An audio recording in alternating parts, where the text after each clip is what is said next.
আসসালামু আলাইকুম। তোমরা সবাই ভালো? জি দাদু ভাই, আলহামদুলিল্লাহ। আজকের বৈঠকে আমরা একটা অত্যন্ত গুরুত্বপূর্ণ বিষয় শিখব, সেটা হচ্ছে সানা পাঠ।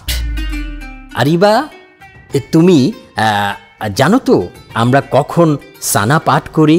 সালাতের শুরুতে। মাশাআল্লাহ, তাকবীরে তাহরিমার পরেই সালাতের শুরু হয় এটা দিয়ে। অতএব বিশুদ্ধভাবে সানা পাঠ নিশ্চয়ই অনেক গুরুত্বপূর্ণ।